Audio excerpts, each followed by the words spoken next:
And something I don't like about YouTubers sometimes is they oversimplify it. So I'm going to try to go into the nuance.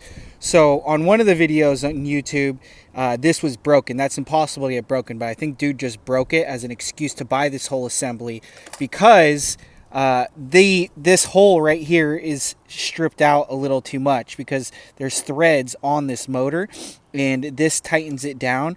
But if it's stripped out, you can tighten this down as much as you want and it won't actually bite.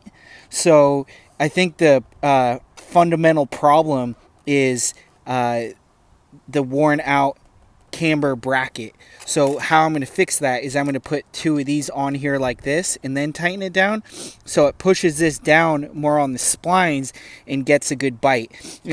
So here's an up close image of the real fix, right? So if I were to put this on, which is stock, it would tighten down to that top and this would still be able to go up and down and that motor would twist, but it's supposed to twist. This bracket does full 360s, which moves this entire arm. It doesn't rotate, just does 360s.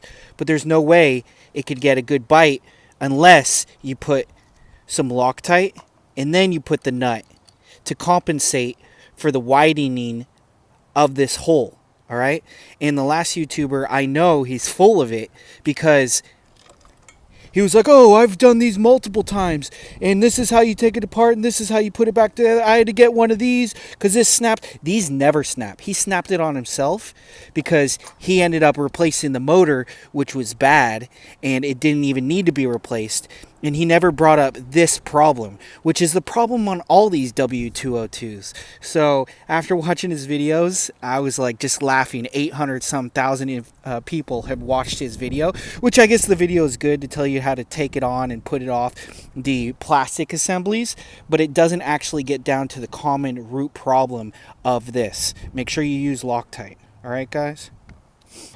Oh, and one last thing that I didn't tell you is you have to make sure that this is on the driver's side in its fully neutral position and that the bracket is 90 degrees this way, because if you want to plug it in and make sure, that's where it assumes you're going to start from, is 90 degrees, because there's no way for the computer to tell where this motor is because it just spins in 360s.